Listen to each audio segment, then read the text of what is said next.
नवीन वर्ष सुरू झालं की आपल्या घरामध्ये हे पुस्तक येतं. काय म्हणतात रे याला? कॅलेंडर. कॅलेंडर. मराठीत काय शब्द आहे? दिनदर्शिका. Very good. तर या कॅलेंडरच्या मदतीने आपण काय पाहत असतो? दिवस पाहतो. म्हणजे आज कोणता वार आहे, आज किती तारीख आहे पाहतो, आहे की नाही? म्हणजे हे कॅलेंडर आपल्या प्रत्येकाच्या घरी असतं आणि हे फार उपयोगी आहे.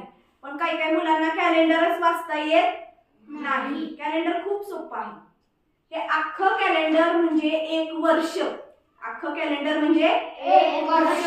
एका वर्षात महिने किती? 12. म्हणजे याच्यामध्ये 12 पानं असणार आहेत. सगळे महिने माहिती आहेत का तुम्हाला? हो. सांगा.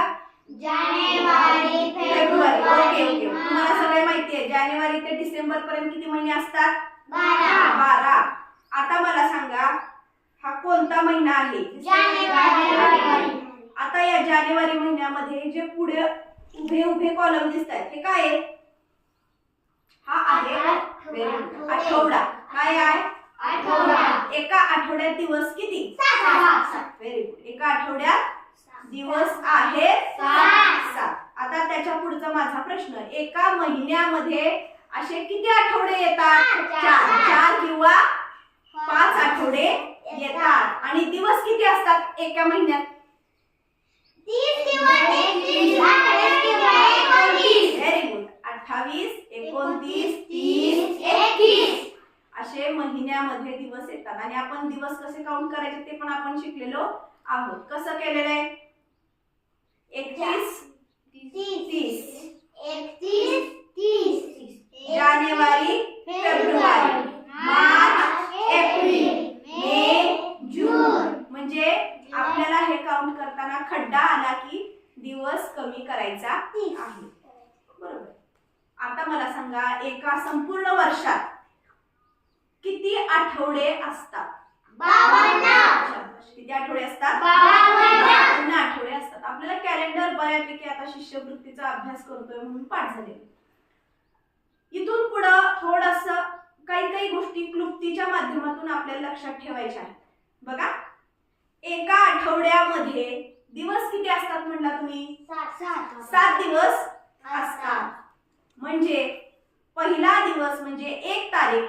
समजा 1 तारीख सोमवारी आली तर पुढचा सोमवार किती दिवसांनी येणार आहे? 7 दिवसांनी येणार आहे. 1 तारीख सोमवारी असेल तर पुढचा सोमवार हा 8 तारखेला येणार आहे. म्हणजे 7 दिवस आपण त्याच्यामध्ये मिसळलेले आहेत.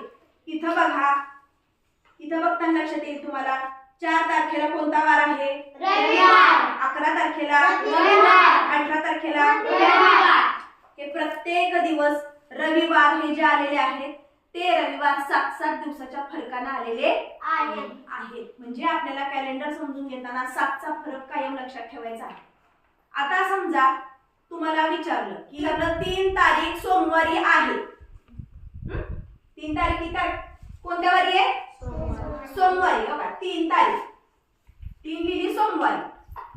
आता मी तुम्हाला काय विचारलंय?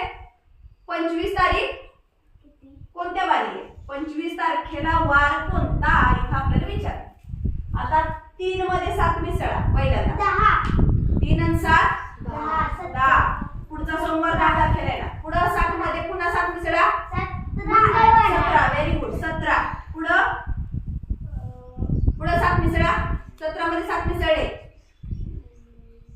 24. Very good. 24 तारखेला कोणता वार येणार आहे? सोमवार. 10 तारखेला सोमवार. 17 तारखेला सोमवार. 24 तारखेला सोमवार. 25 तारखेला कोणता येणार? मंगळवार. कळलं का? 7चा फरक करत जायचं. 7 न बेरीज करायची आणि त्या संख्येच्या जवळ जायचं. जेवढं जवळ जाता येईल तेवढं जायचं आणि तिथून पुढे वार मोजता लगेच येतात. इतकं सोपं गणित आहे आणि ते तुम्हाला सरावानं आपण शिकलेलो आहोत. बघा, एक कृती सांगते. 1 ऑगस्टला काय आहे? लोकमान्य टिळकांची पुण्यतिथी. आणि त्याच दिवशी आहे अण्णाभाऊ साठेंची जयंती आहे. 15 ऑगस्ट काय आहे? स्वातंत्र्य दिन. Very good. 5 सप्टेंबरला शिक्षक दिन. 14 नोव्हेंबरला बाल दिन. ह्या चारही 1 2 3 4 4 तारखांना सेम वार आहे. जर पहिल्या वेळी सोमवार आला तर इथं पण सोमवार येणार, इथं सोमवार येणार, इथं सोमवार येणार, सगळीकडे सोमवार येणार आहे. पण हे लक्षात कसं ठेवायचं, ह्याचे वार लक्षात राहिले आपण समान आहेत म्हणून, पण हे दिवस कसे लक्षात ठेवायचे, खूप सोपं आहे. आपण त्यासाठी स्वतः एक वाक्य तयार केलेलं आहे. काय वाक्य आहे? अण्णाभाऊ साठे आणि लोकमान्य टिळक यांनी शिक्षकांच्या समवेत स्वातंत्र्य दिन आणि बालदिन साजरा केला. किती सोपं वाक्य, वाचा. अण्णाभाऊ साठे आणि लोकमान्य टिळक यांनी शिक्षकांच्या समवेत स्वातंत्र्य दिन बालदिन साजरा केला. काय काय आलं? लोकमान्य टिळक पण आलं. त्या दिवशी काय आहे? लोकमान्य टिळकांची पुण्यतिथी. म्हणजे कुठला वार आहे, तारीख आहे? 1 ऑगस्ट. अण्णाभाऊ साठे त्याच दिवशी जयंती आहे, 1 ऑगस्ट. शिक्षक दिन 5 सप्टेंबर. स्वातंत्र्य दिन 15 ऑगस्ट. बालदिन 14 नोव्हेंबर. सगळे एकाच वारी आहे. पहिला सोमवारी आला, सगळेच्या सगळे सोमवारी येणार आहे. हे वाक्य कायम लक्षात ठेवायचं. आणखीन एक गठ्ठा कसाच आहे, सेम. तो पण गठ्ठा असाच बघूया. 25 डिसेंबर म्हणजे कुठला? नाताळ. 2 ऑक्टोबर गांधी जयंती. आणि 1 मे महाराष्ट्र दिन. Very good. याचा पण एकच वार येतो, यांचा पण एकच वार.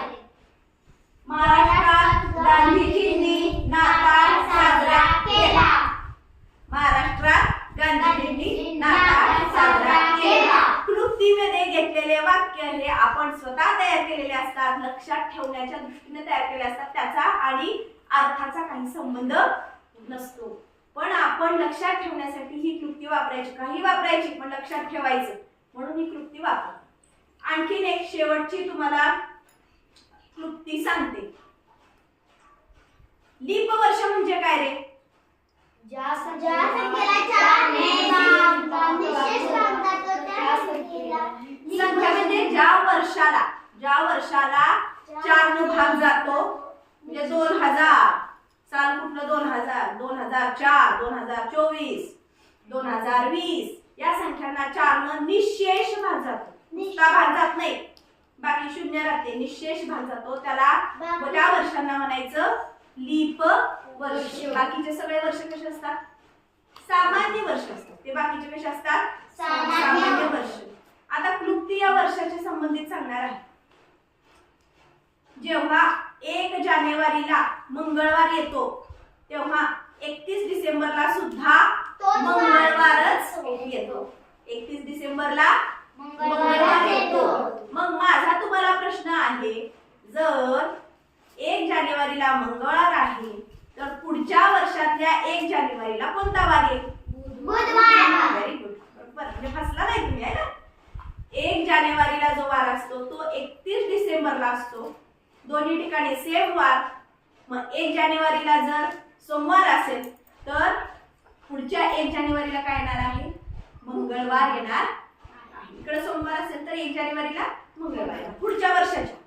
पण ही क्लुप्ती लीप वर्षाच्या बाबतीत 1 दिवस पुढं जाते, 1 दिवस पुढं जाते. त्यामुळं ही क्लुप्ती फक्त सामान्य वर्षासाठी वापरलेली आहे. अशा पद्धतीने आज आपण कॅलेंडर आधी आपण सराव केलेला आहे, त्याच्यामुळं आपल्याला कॅलेंडर चांगल्या पद्धतीने आता समजलेलं आहे आणि कुठलाही प्रश्न आला तर आपण सहज उत्तर देऊ शकतो. कॅलेंडर सगळ्यांना माहिती पाहिजे. कॅलेंडर कसं बघायचं ते आज आपण पाहिलेलं